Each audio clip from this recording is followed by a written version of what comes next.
Meu nome é Gabriel Davi dos Ramos, sou do terceiro A e vou abordar os assuntos das aulas 22 e 23 da matéria de Físicas, que tem como temas efeitos da corrente elétrica e componentes de um circuito. A corrente elétrica, dentro dela tem o efeito Joule. E esse efeito ele é uma lei, e essa lei diz que o calor é gerado de a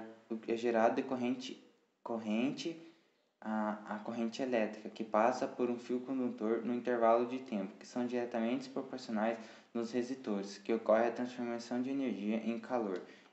Um exemplo é o chuveiro, aparelhos que funcionam à base do aquecimento.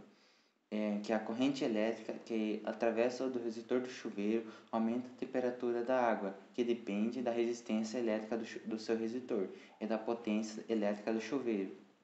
Que, tipo, ele tem certas molas dentro do chuveiro que, usando a energia, ela vai aquecer para deixar a água mais quente. Ou, quando essas molas não são ligadas, elas não ficam incandescentes, então a água vai sair fria. As desvantagens de como que funciona o chuveiro são que tem alta potência elétrica de 4.000 a 7.000 kW em média, um consumo de água de 3 a 6 litros por minuto. Então é sempre bom quando você toma banho, você na hora de se esfregar, você desligar a água, por causa que você vai já estar economizando energia e água. Também tem os perigos do choque elétrico, né? Que você pode sofrer um choque elétrico na hora de tomar banho. Riscos do efeito Joule. O efeito Joule ele pode apresentar riscos e circuitos elétricos, e também a segurança da pessoa pode estar em risco. Quando ocorre a oxidação de materiais condutores, por exemplo, a sua resistência elétrica aumenta muito, por isso esses materiais tendem a dissipar maiores quantidades de calor, que pode até causar incêndios, né? Daí então eu vou falar da desvantagem e a vantagem. A corrente elétrica, ao passar pelo condutor, gera a elevação da temperatura. Esse efeito é usado em aquecedores, ferros de passar, secador de mão, soldadores elétricos, fogões, proteção de implantação elétricas, iluminação e etc. Essas são as vantagens. As desvantagens são, na grande maioria das utilizações de energia elétrica, a geração de calor equivalente a perdas que pode levar a certos casos prejuízos ou mais ou menos nocivos, principalmente quando se analisa os maus contatos em curtos-circuitos. Por isso, existe a necessidade de usar condutores devidamente ajustando para que a corrente que irá suportar da mesma forma e que intervir isolamentos e proteções adequadas. Que pode... você tem que, quando for fazer uma instalação, algo assim, de energia, tem que estar bem feito, por causa que pode ocorrer circuitos elétricos, como numa casa pode pegar fogo ou em outro lugar, e pode causar riscos e até matar pessoas, por isso deve ser bem feito. Agora eu vou falar sobre o circuito elétrico da aula 23 de Física. O circuito elétrico é um circuito fechado, ele começa e termina no mesmo ponto e é formado por vários elementos que se ligam, assim tornando possível a passagem da corrente elétrica.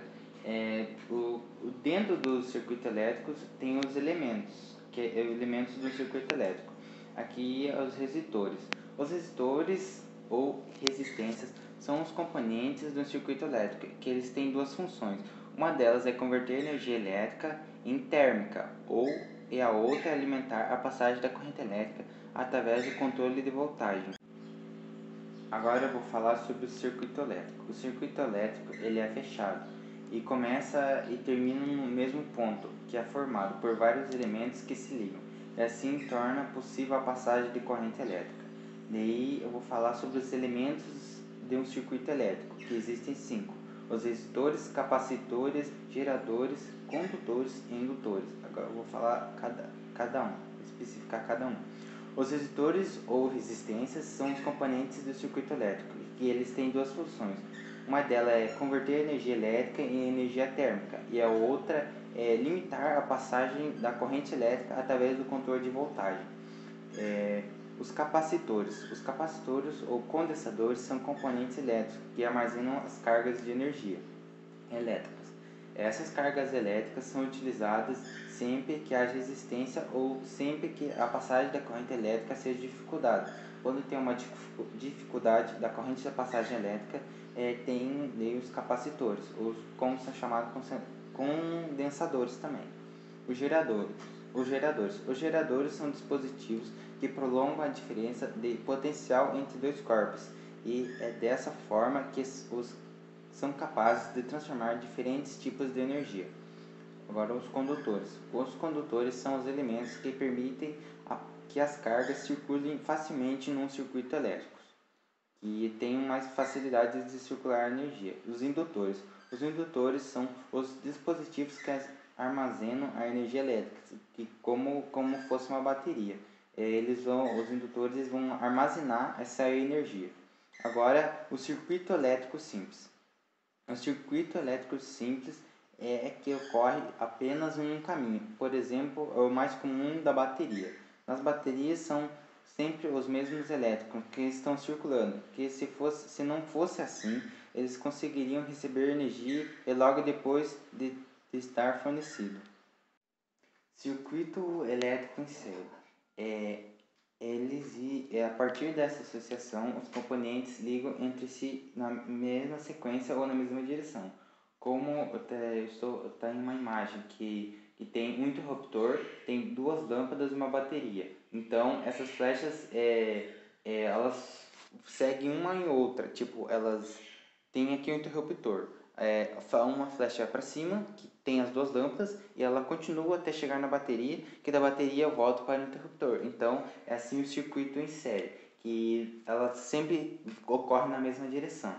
E o circuito paralelo